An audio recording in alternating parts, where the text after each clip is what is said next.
Hey guys, my name's Alex, and this is Franchise Talk. So thanks for watching. Once again, we have another franchise interview in the senior healthcare department, and this is non-medical. So this is an interesting little area in senior home care and senior healthcare just in general. But I want to introduce to you Jake from Talem Home Care. Jake, how's it going this morning? Good. Thanks for having me on. Well, I wanted to ask you a few questions about, one, Talem Home Care. If you could tell us a little bit about it and tell us a little bit about your industry and how you came to do this.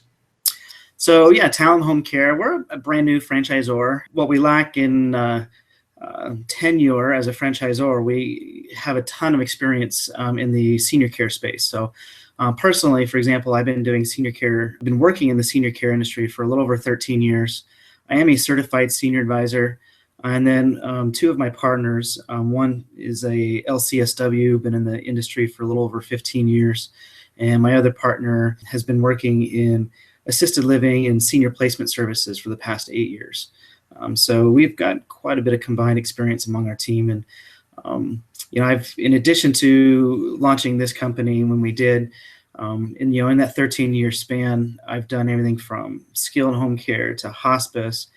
I've even started 2 other non-medical companies. So we definitely don't lack experience. We definitely don't lack the knowledge. And we've got a ton of drive and a ton of reasons to work with us behind us.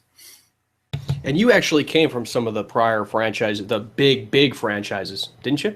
There was one franchise, that I worked for, and I started there for one of the local franchisees in the city I was working in. Yeah, I started their non-medical program for them. This was many years ago. Well, that's great. So you have this experience, you have the industry knowledge.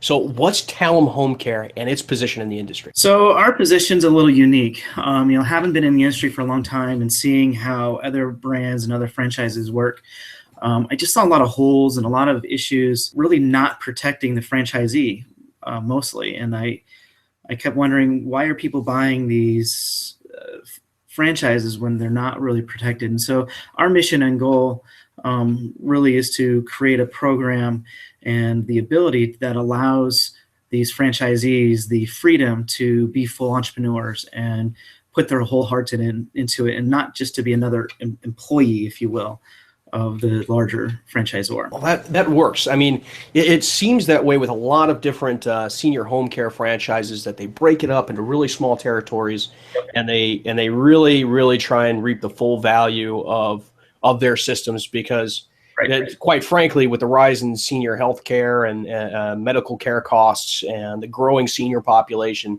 over the next 10, 15 years is going to be astronomical. It's literally going to be over double.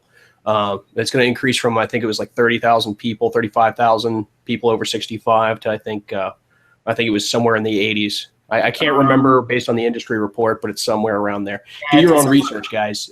These statistics are real. Yeah, it's not like that. It's like 55 million seniors right now, and it's going to jump to about 80 million by the year 2025 is what they're estimating.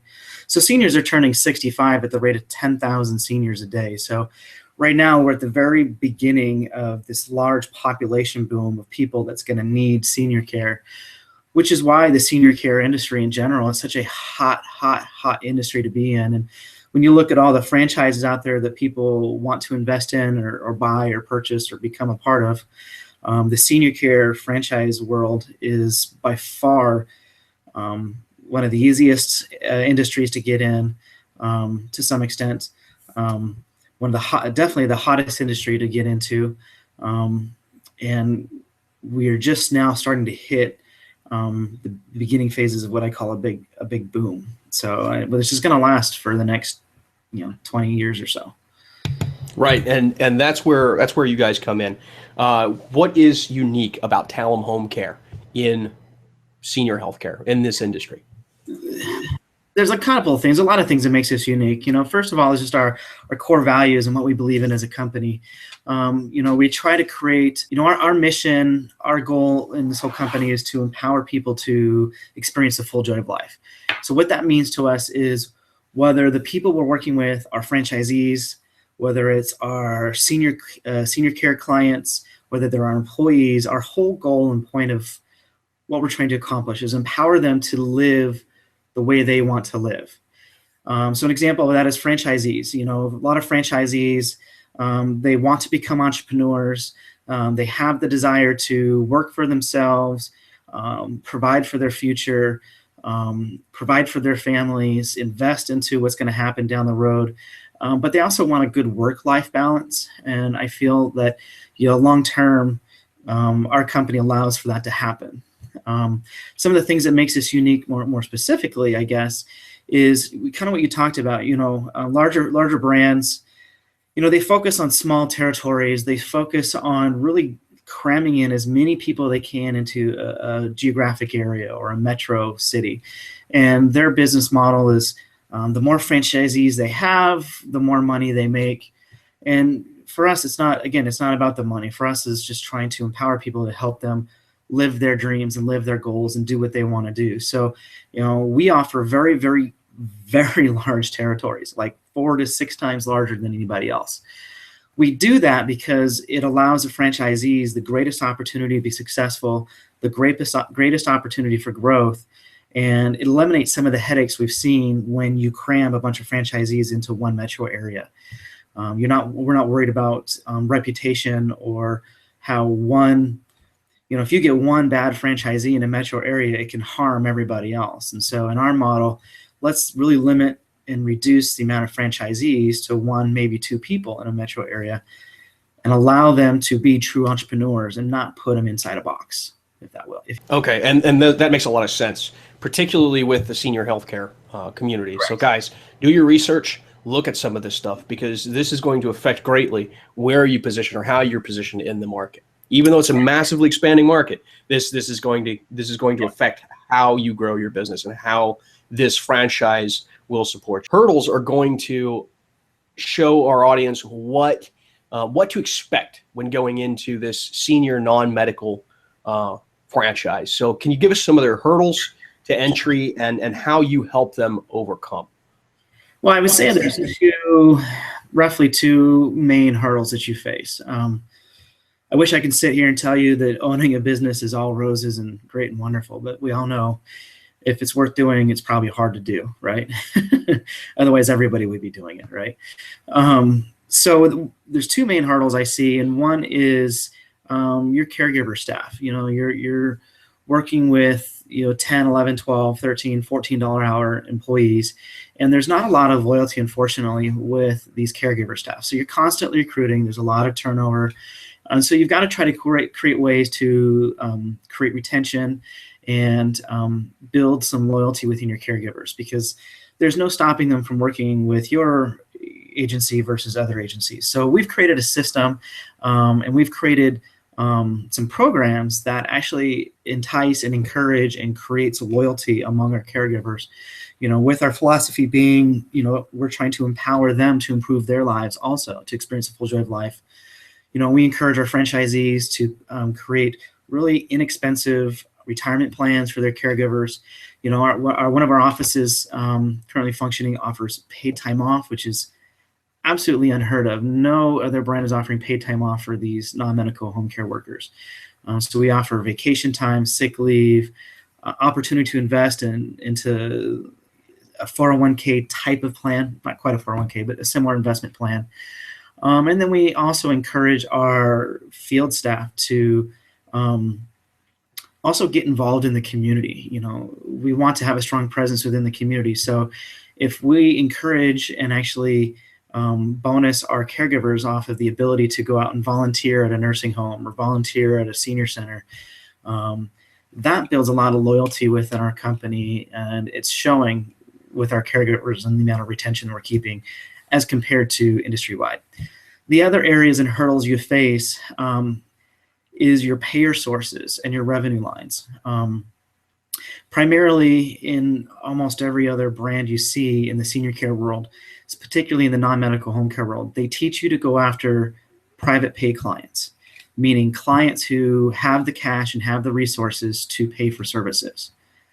The problem with that and the hurdle that you see with that is not a lot of people have enough money to pay for their care.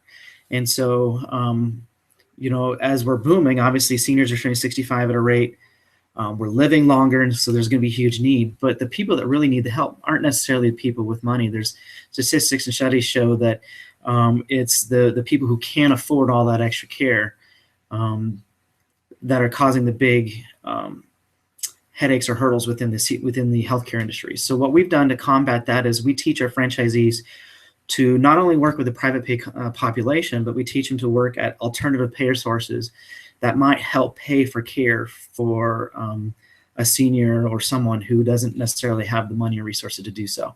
So we teach them to work with Medicaid, and we teach them to work, there's a VA benefit. We're huge with working with veterans and teaching them how to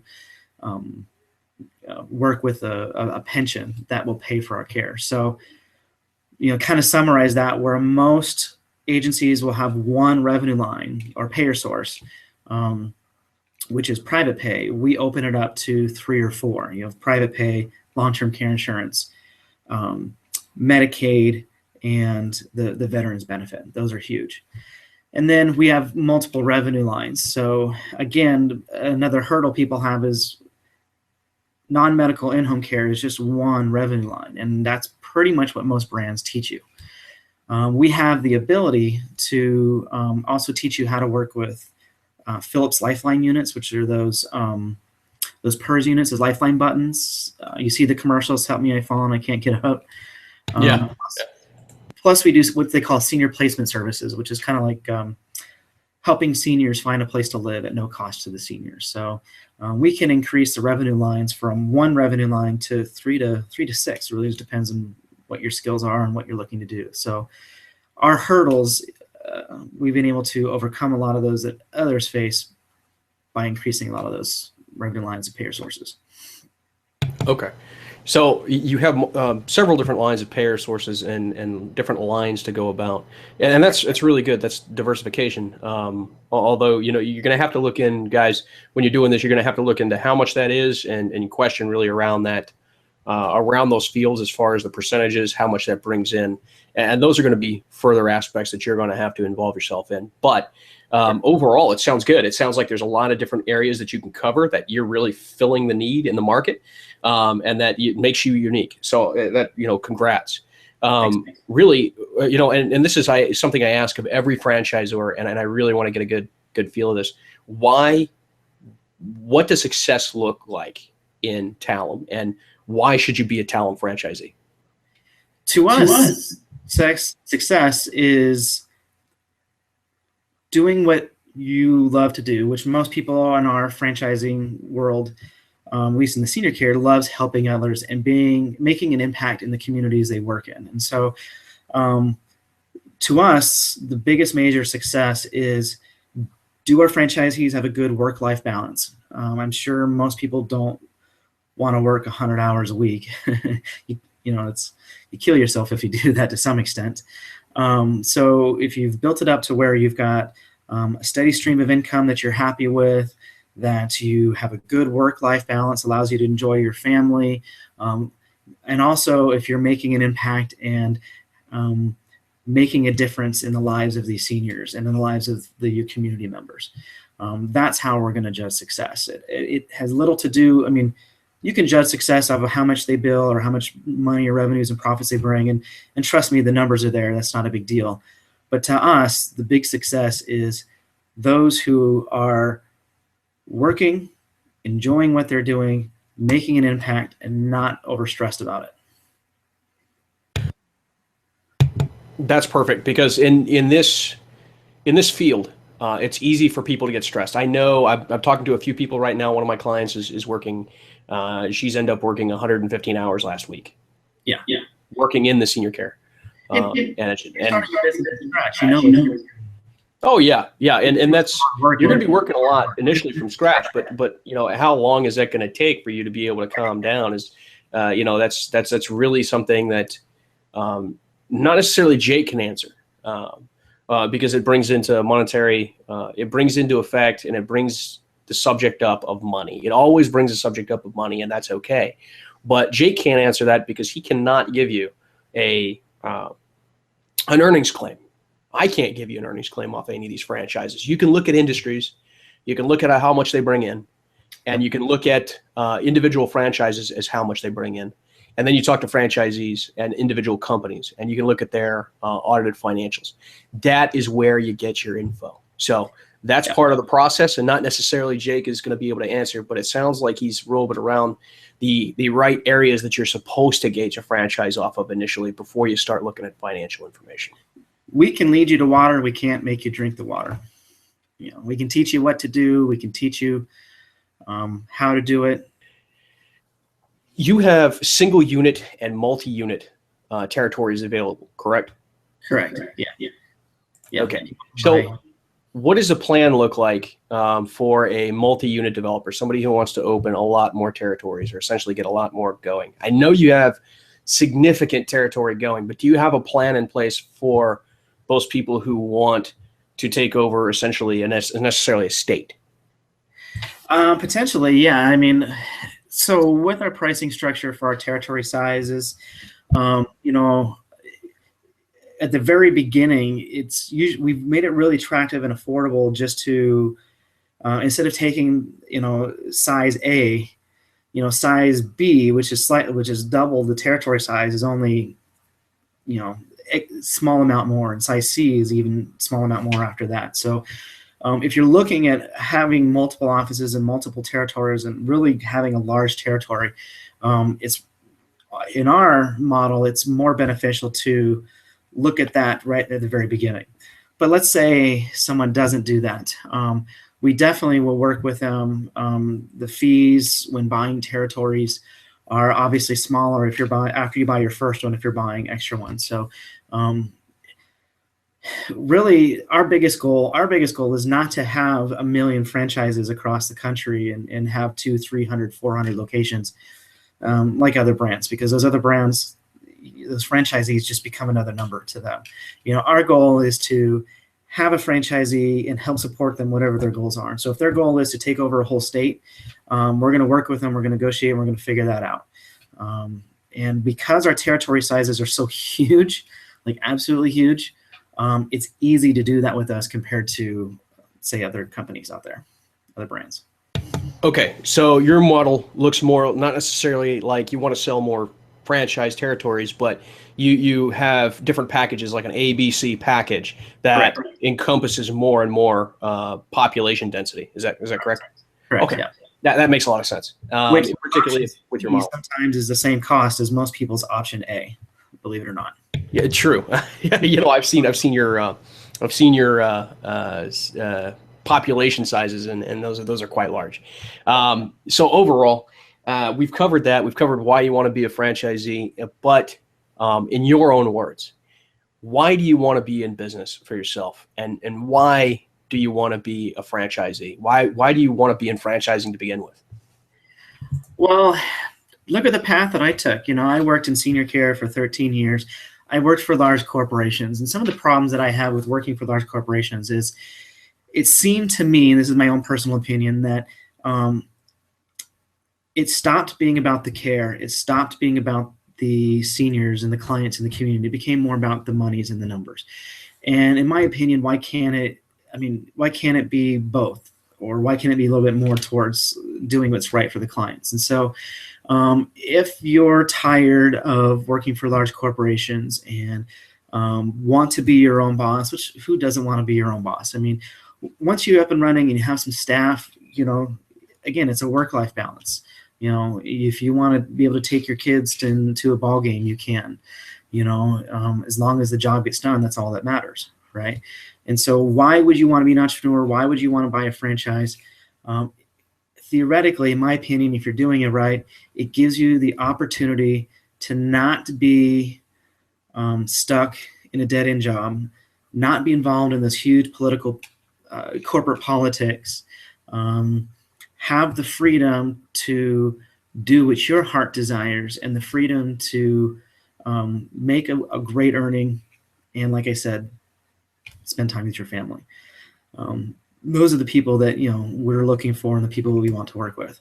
They've had high success, but they're tired of that stress that the corporate world brings, or they've always thought, I know there's better ways to do this or easier ways to do this, and more importantly, I used to be in sales, and I hated selling widgets, and I wanted to make an impact. I want to make a difference, and that's what we're doing. We're making a difference in people's lives, and we're improving our communities. And so, working, in my opinion, large corporations, you just sometimes don't have the ability to do that. Well, fair enough. I mean, that's the reason why many of us step into it in the first place. I got out of the Army for the same reasons, same exact reasons. Kids, had kids, hadn't seen them in years. So I felt that stress, and then working in the Army is incredibly stressful, especially as an enlisted guy. And then third, the money wasn't great. I want to have freedom and flexibility and comfort in my life, and I have that now. That's why I wanted to be in business. That's why I knew what would happen if you were to be in business. Freedom, flexibility, comfort. Control your own destiny. Control. And that's a big thing. I'm kind of a little bit of a control freak, but many entrepreneurs are, but that's okay. And that's what we like. And that's what we want to, portray. Why is franchising a unique experience and capable of helping a lot more people? In your own words? Well, it takes the best practices. If you try to start one on your own, you're going to make mistakes, big mistakes, and those mistakes are going to be costly. And what franchising allows you to do is basically, for lack of a better term, a business in a box. We give you the tools, the policy procedure manuals. So instead of someone starting something from scratch and having to pay a bunch of money in lawyers' fees and getting their contracts and a bunch of lawyers' fees and figuring out how to work with human resources, and we've already done that, and it'll save you a lot more money and a lot more headache learning from the mistakes that we've made over the years, or the things that we've learned over the years. Plus, long term, being a part of a franchise system, there's buying power as far as buying supplies, buying software, buying computers. So a lot of the things that you need to run your business, everybody needs. So if you have a large group of people needing a product, you can a lot of times get discounts, which is going to save money on your overhead. Plus, you have a large pool of people that you can bounce ideas off of and learn best practices. So you may have a franchise in Colorado, but somebody that has a franchise in Florida. You can bounce ideas. How are you getting new clients? How are you training your staff? What are you finding that's working? So what's nice is, as life happens and time goes on and technology changes, you're always going to learn better ways to do things, whether it's through technology or whatever. And so being part of a franchise system doesn't isolate you. It actually frees you up. And then you have the support of the larger company, so you're going to have coaches come in and help you make sure you're successful. We're going to lobby for you as far as lobby your state, lobby, what we can to help so that laws don't get passed that affects your business. When laws do get passed, we're going to make sure you know about those laws and how to stay compliant with those laws. We're going to help come in and take a look at as much as you need us to do. We're hands-on, so we're not going to be afraid to come in and work with you and take a look at your financials and find out, are you spending too much money in one area that you should, compared to everybody else, and help you train your staff moving forward. And it's just, there's strength in numbers. And if you try to do it by yourself, studies have shown, numbers have shown, you're not going to be as successful. So, and then there's always a question of exit strategy. Nobody wants to talk about that, but you always have to have an exit strategy. And so most people, their exit strategy is, well, if it doesn't work out, I'm just going to sell my business. Again, studies have shown, if your exit strategy is that and you want to sell your business is worth more being part of a franchise system because of all those reasons I just mentioned. So I think it's really extremely difficult and a little hard pressed if you're going to try to do it on yourself. I would rather be part of a larger system especially if I had no experience in the industry, if I was trying to start something from the ground up. Awesome. And I appreciate everything. So thanks, Jake, for hopping on. So guys, I want to cover a few key topics to this particular franchise to go over kind of my talking points. I just want to recap real quick. So you're looking at a couple good things. One, you got a franchise in a massive growing industry that's going to be doubling, over a period of years. It's definitely on the upward trend. You've got it's focused on non-medical, which is in a growing rise. So non-medical senior home care, which doesn't cover as much. It doesn't have as much liability focused on it, so it's not going to be as expensive to have. Yep, and so there's definitely some aspects there that are going to give you a good heads up and a good run. Another is since he's a fairly new franchisee or franchisor, excuse me, since he's going to be able to give you a lot more one-on-one support at this point, and then pretty much it's going to be all one-on-one. He's going to make sure, because it's essential for him to have a good franchisee in the system that is very successful, or he doesn't grow. So that is to your advantage. If you have business experience and you want to come at this with a good franchise that's going to ensure your success, he's done it before, he's done it several times, and now he's willing to give that to you along with his personal coaching. So that's definitely a rise. And then the massive piece that I want to bring to your attention is the population size. He is not lying. It is a lot higher than many others, and keep that in mind. As with others, it's not necessarily, it's a big competition in the industry, but overall you're looking at a population population potential being your potential earnings at the end of the day, and the competition you're going to have, because this is a market where no matter where you look, you're going to have competition. So what's your potential in that market with all the competition you're going to have? And I think this covers that rather well. So keep that in mind. I'm not saying that other franchisors aren't bad, or that their territory size isn't sufficient to make you successful, because they are. This just happens to have a leg up on that. So at the end of the day, there's a few hurdles to entry as far as getting into it. There's certifications that you're going to need to have, or essentially ways or things that you're going to have to work into. So expect that.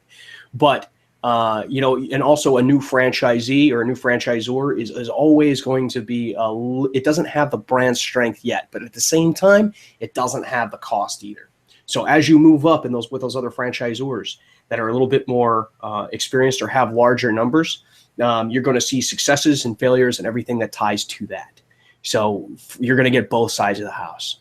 So keeping in mind all of that, this is Franchise Talk. Thanks for watching. Please remember to subscribe to our YouTube channel and check out a lot of the other videos that we have for you, because we have a good gauge of franchises across different industries, and you never know which one is going to end up being able to supply you with your success or your vision of it. So thanks for watching Franchise Talk, and remember to subscribe. Thanks, guys. Thanks for watching Franchise Talk. Please subscribe to our channel, and don't forget to like and share us on social media. We are committed to assisting you so that you find franchises without the frustrations of internet searching and sites selling your information before you even get a chance to talk to franchises. If you want to simplify your life and have someone to facilitate your information collection, I'm here to be your personal resource and one-on-one coach. If you would like to be a guest on the show, to ask franchise bigwigs questions, or contact me for franchise support, check out for my contact information below down in the description. Thanks for watching.